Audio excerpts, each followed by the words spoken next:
Thank you for joining us here on Conversations. I'm your host, Ryan Robinson. This is a student-produced talk show focusing on technology's effects on society. I'm joined by Dr. Tashi Tsering, professor here at Mount Royal University. We're going to be discussing technology in relation to Tibet, human rights, climate change, and activism. Thanks for sitting down with me, Tashi. I've been really looking forward to this. You're welcome. Thank you for having me here. So normally when people think of Tibet, they don't really think about it in terms of technology. Could you give some perspectives on how technology is used in Tibet? Absolutely. That's right. But if you look at technology beyond new technologies, I think we can have some perspective, especially given how technology is so pervasive in us, and especially if you look at technologies beyond, machines and computers, but to all kinds of other technologies, not only material, but also cultural, language, metalinguistics, right, or political technologies of control, for example. So technologies I think is everywhere. But if you take the example of Tibet, if you look back at the history of Tibet and probably into questions of when did societies first came into being, it's interesting how if we make an estimate based on archaeological studies, what the archaeologists suggest is that about humans on the Tibetan plateau were largely hunter and gatherers, right, until about 3,000 to 5,000 years.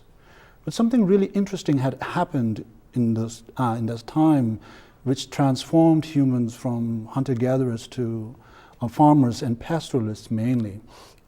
And I believe it has to do with humans learning to or beginning to domesticate yaks, and learning or using yak dung for manure and for fuel. Right. And that allowed humans to live together and essentially change their livelihoods. And essentially it's a question of dung technology, right? And we don't think of dung as a form of technology, but that was, I think, what it was. And that allowed humans to live together. And what we see is that very quickly humans have not only transformed their main livelihood, but also led to the development of culture and civilizations. In fact, within in this short period of time, Tibet has had two major civilizations, one of Shangshung, of which we know little, but there are ongoing research and there are clear evidence, material as well as in terms of stories and beliefs and practices among people. And then we have the what we call the old Tibetan Empire, which introduced Buddhism into Tibet. Okay. But despite these two different civilizations, what was at the bedrock was precisely dung technology, and this had really continued till the middle of the 20th century before the Chinese came. But some might think that what happened to the Tibetans? Did they keep relying on dung for all this time? What had happened, I believe, is that Tibetans were not only focused. In a unique turn of events, Tibetans as a civilization and a culture or a society had decided to focus on other forms of technology, particularly cognitive or psychological, or we may call spiritual technologies. Right. Yeah. Right? And it might sound mumbo jumbo to some, but today we have evidence, thanks to new technologies like fMRI. We are able to study and observe what's going on in the brains of these Tibetan monks, for example, and they've played I think a major role in what has today, for example, for example, meditation as being a well accepted, and in fact it's something that is taught in schools here. And given how our society is very sensitive about things like religion and bringing it to classrooms, and I think it's quite remarkable, the role or the efforts that as a society the Tibetans had played in the development of that kind of technology. right? And so I think it's interesting, and I think technologies are crucial and pervasive, and it's for every society. Yeah, that is really fascinating. I saw just some of that research where they were studying the Tibetan meditators, and they saw that they just had like increased gray matter. That's Their right. amygdalas weren't as active, so they were a lot more relaxed. That's right. And yeah, people before then, before the science came out, they weren't so sure about that sort of thing, but That's right. it's really interesting. That's right. So moving on, what sort of happened in the middle of the 20th century with China? Uh-huh. Well, in the middle of the 20th century, a little before that, the Communist Party of China had won, so to speak, a war, and the People's Republic of China was established. And soon afterwards, People's Liberation Army, as it is called, was sent into Tibet, and essentially, in their words, they came to liberate Tibet. But it was, of course, a invasion Right. of a nation, and so what happened was the Tibetans actually fought. There's an assumption that Tibetans are peaceful and it was easy. No, actually Tibetans fought a bloody war for a long, long time. And if you include the resistance movements of the guerrilla wars of the Chushi Kangtruk or the Four Rivers, Six Ranges movement, the time would spend about 20 years of bloody war the Tibetans fought. Wow. But the Tibetans lost, and it was mainly, again, because of differences in technology. It was more like, of course, the Tibetans used guns and things like that, but it was more like swords versus, automatic guns. So there was a difference in firepower, right? Right. And I think it's interesting in that sense how, so we've learned, for example, if you don't have the firepower, it doesn't really matter what kind of culture you are. You lose, Yeah. right? Yep. And so it speaks to, again, the importance of certain kinds of technology in the real politics, in the world of real politics, so to speak. Yeah, so that's what happened. So Tibet, they were more focused on the spiritual technologies, and kind of China, they didn't care so much about that. They were more advanced militarily, you'd That's say? right, that's right. Yeah. But it's not that Tibetans didn't have an army or the army was not modern. In fact, the 13th Dalai Lama had, at that time, it was not the 14th, the previous Dalai Lama had taken initiatives as to modernize the army. Interesting. Right, right. And Tibetans have quite a sophisticated culture in terms of, poetry, dance, music, or also in terms of material culture, like, the like construction of iron bridges, right into the medieval times. So, there were, but by and large, you see, the society was really focused on religion, and they had done it quite seriously, I think, intensively, so to speak, right? The national budget, so to speak, right? The education or the military budget or something like that. The national budget was extensively towards the monasteries and towards the inculcation of these, what we can call spiritual or cognitive technologies. Right, yeah. And so when China moved in, they weren't interested at all in embracing any of that religion? Right, they were not. Yes, it was a communist government, and it still is, right? And as you know, it's antithetical, Yes, so to speak, yeah. these religious beliefs, and it was really focused on the material progress or material technologies, and of course what they believed was a liberation of the masses or the peoples, right? And it was a Right. completely different kind of philosophy and way of looking at the world. Liberation from religion. That's Well, right. yes. That's right. Could you talk a bit about the Free Tibet movement? Yeah, and so what happened was the Chinese essentially gained full control of Tibet.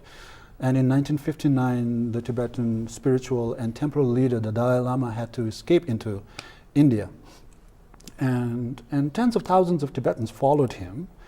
And the Dalai Lama, he established a government in exile. And for about 2 decades, they were focused really on the education of exiled Tibetan children and the rehabilitation, or so to speak, resettlement, or taking care of the exiled Tibetans. They were more focused on that, and of course there were the aspirations for a free Tibet or human rights. It was really about free Tibet. Aspirations was there, and Tibetans protested, but it was never really a international news or anything of that sort. Something changed in the 80s. Okay. And I believe changes in technology at that time was a big part of that. And of course, in the 80s, there was this global zeitgeist about, environmental movement and the fall of communism and what have you. But it was also a change in, a beginning of new technologies, especially in the form of the internet, email, and mobile phones, right? And that was also happening at the same time. And one of the, Tibetans, with this global zeitgeist, what happened was there was an increased interest in the, increased, how should I say, support from activists for the Free Tibet movement. And these activists used these technologies. And that really boosted the Free Tibet movement, that made it into a, how should I say, common among and well known in people in North America. For example, in the 80s, there was this group, Milarepa Fund was founded by one of the band members of Beastie Boys, Adam Yao, and he was a supporter. And so what he did was he founded this fund based on a series of concerts that he had organized. And so these concerts brought all these American youth, right? And all these youth got educated. And in the 80s was also very inspiring times. It was it's a different generation, but it was an inspiring generation, especially for example, democracy. Democracy won, communism lost, right? So it was a different generation. And then there were, this generation is getting access to internet, right? And all this was happening, for example, in San Francisco Bay Area, and where's the Silicon Valley, right? Okay. And so this really took on like a wildfire. For example, it led to the establishment of a important Free Tibet group called Students for a Free Tibet. And really, within a short period of time, this group ended up had more than 500 chapters in different schools and colleges around the world, right? And imagine that. That's a lot, right? Yeah, and that too in school campuses around the world, right? And these youth were very active, and hence the Free Tibet movement got a lot of attention, and it became famous, right? Yeah. Did it make much of a difference for Tibetans in Tibet? That's a good question. I would have to admit, or to skeptically say, that the movement was efficient in terms of getting attention, media attention, and gaining more supporters, because the number of these so-called Tibet support groups increased a lot, but it was not as effective in bringing change on the ground in Tibet, in terms, for example, of more human rights or freedom for Tibetans. It was not as effective. But nevertheless, it did inspire the Tibetans, including those in Tibet, because we know in the 80s, particularly in the late 80s, 87, beginning of 87, there were a series of protests by Tibetans in Tibet, mainly in Lhasa, and they were clearly linked to what was going on outside of Tibet. People were aware, for example, through radio news, what was going on in the outside world, and they were inspired because it was, at that time, it was also linked to some major speeches that the Dalai Lama made about the future of his visions for a future of Tibet and his terms for a negotiated settlement with the Chinese government, and those were really inspiring. And then they hear about all these concerts or all these supporters, right? And then the Dalai Lama gets the Nobel Peace Prize, right? And so all of those things, right, boosted Tibetan aspirations and hope for a free Tibet. China had their sort of counter strategies, though, didn't they, technologically speaking? Yes, yes, and shortly after that, I would say the influence of the Free Tibet movement, right? And as I mentioned, how there was a rapid rise, but there was a quick, diminishing returns, so to speak, right? Because China, as a power, or the influence of the China's influence gained rapidly.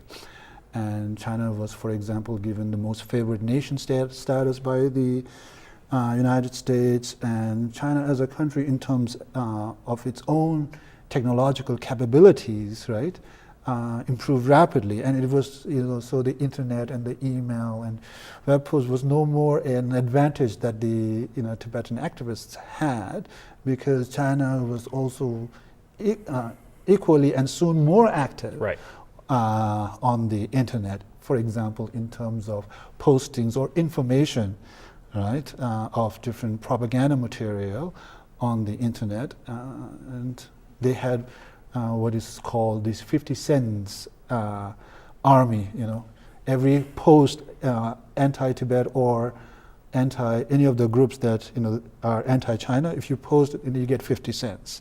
So interesting, yeah. Yes, and so there were these armies, so to speak, and so China was more effective. Yes, that's right. We hear a lot about that today with like Russian bot farms and things like that. That's just precisely kind of controlling the right. dialogue That's on the taking internet. it to a different level using bots. They right? don't cost any money. That's right. Except for the servers to run, I'm sure. That's right. What's going on with human rights nowadays? That's a good question. Well, speaking in terms of technology, I think that would be a good one. Well, you see, technology is very much a part of the broader political technology of controlling bodies, right? And the Chinese state has really used this quite in very sophisticated ways in Tibet, in terms of using cameras, right, out in the streets to monitor people, for example. And it's all a part of that, and getting people to self-censor, for example. Right, yeah. And these technology is in fact was used very successfully in Tibet, and it's continuing to be used. But what would be of interest is that this technology is now something that has been tested, developed in Tibet, and efficiently and effectively tested in Tibet, is now being applied in Xinjiang at a much larger scale. This province of Xinjiang, and I think we should pay some attention to that, because that's really one of the most serious human rights issues, one of the most serious human rights violation issues that are happening. For example, news reports suggest that there, up to 1 million people have been put into these, essentially these incarceration camps, prisons, right, for political re-education, right? Okay. And the numbers, it's just staggering, and it's just because of people's beliefs or their faith. And it's really unfortunate that this is not getting as much airtime, so to speak, right? Yeah, Although yeah. there are some press releases by human rights groups and things like that, but people are not paying much attention to that, and that's quite unfortunate, right? Particularly if we reflect how our governments are not paying much attention to that, given, for example, the Canadian government, how the Canadian government is so much for human rights, right? Freedom in Tibet. Now that we are dealing with the Chinese government, I think our government should come more strongly, particularly with regards to what's happening in Xinjiang, right? And also, it's really the silence of the Muslim world, so to speak, about what's going on in it. It's also deafening. And that's quite serious an issue. However, what is interesting on this is that it is precisely technology that is being used by human rights groups to monitor, to prove to the Chinese government, and to question, for example, by using satellite imagery, right, and comparing satellite imagery of places where they have built these prisons, and showing how all of these, networks of prisons built all over Xinjiang, were built within a short period of time, right? And it becomes a very strong evidence, right? And so here's a very good example of the double-edged nature of technology, right? It cannot always be a good thing. It is could be a use of repression, a very useful and effective tool for the Orwellian state, so to speak. Yeah, and it's definitely a lot of Orwellianism going on there in China right now. I'm glad that you brought that up. It's not really being reported in mainstream media. That's I right. haven't seen it, I haven't heard about it, so That's right. it's an important topic. That's right. And so you're telling me that they sort of perfected the Orwellian strategy in Tibet, and they're using it now. That's right. For these concentration camps, yes, you'd call them? Yes. Analysis of these, what they are doing, right? And it's very clear. It's something that, for example, the party secretary, the boss of that Xinjiang, that province, the Communist Party's boss, so to speak, was before he moved to Xinjiang. I believe in 2016, he was the boss of party secretary in Tibet. And that's exactly where he had used this, for example, of grid system of monitoring, establishing all these, convenience police stores, just like convenience stores, like they are, convenience police stations, within the grid, so that the mobilization is effective, so that monitoring is effective, and then it's putting the CCTV cameras, right? And now they've taken it to a whole new level. For example, grading people based on how trustworthy you are. Right? Because all these CCTV cameras will monitor, not only where you go, but what you purchase and what kinds of things you spend more time on, right? And then you'll be graded. That's pretty terrifying. That's exactly what's happening, and that's why I think it should be, a matter of more discussion and debate, and governments around the world should look it up. They're just kind of afraid of taking on China in those terms. They don't really want to upset them because they're such a big player in the world scene. That's right. But it's definitely a human rights issue. That's right, yes. What's going on in terms of climate change? Well, in terms of climate change, the Tibetan Plateau has come into attention for governments as well as for scientists, because scientists have found that the Tibetan Plateau holds the largest mass of solid water outside of North and the South Pole. So they've called it the third pole. And what we know from meteorological data in the last 50, 60 years is that the increase in climate warming on the Tibetan Plateau is actually twice that of the global average. And given how the plateau has so much glaciers and snow, and how these feed to over 1 billion people in different parts of Asia. It's the source of several major international rivers. So, the flow of these rivers depend on this. And so in the context of climate change, there's been a lot of interest, particularly in more recent times. There was a discovery, a paper in which they found the role of black carbon on the Tibetan Plateau that is quite striking and important. Black carbon is the soot that is released from burning fossil fuels and biofuels like wood and dung. And what the scientists had found was that black carbon reacts and increases the atmospheric temperature, but not only that, the soot actually settles on the high glaciers and the snowy mountains. When it settles, it actually increases the solar absorption capacity of the snow, thereby increasing increasing the already increased level of not only the increase in temperature but also the melting of glaciers. So it's a very important and striking finding. Unfortunately, the same scientists had suggested, to deal with this is, it's that governments and policymakers should get the people living in the region to stop using dung and other biofuels, because it will be much harder and more expensive to change, to deal with, change our lifestyle, essentially stop the burning of fossil fuels. So whether they're saying it's cheaper and faster to ask these, get these Tibetan nomads and farmers and other Nepalese farmers, for example, to stop using dung and to give them essentially new technologies or cleaner technologies. I find that highly problematic because, for one, we are not asking, we are thinking of changing other people's lifestyles to deal with the problem that we cause. So we're not going to change our lifestyle because it's going to be difficult and expensive, right? And without asking those people, we're going to change their lifestyle. Right. Yeah. That itself is hugely problematic. And the other aspect of this is that the scientists or these, suggest there's this assumption that dung is only a thing, right? And it can be replaced. They don't see how important dung is. As I mentioned, it is at the bedrock of Tibetan culture and civilization. In some ways, we can say Tibetan culture is dung culture, although my proud Tibetan friends would be surprised and would not appreciate something like that, right? But it is. For example, if we look at the Tibetan vocabulary, I found that in the Central Tibetan dialect, within a short period of time, I was able to collect more than 30 different words. Wow.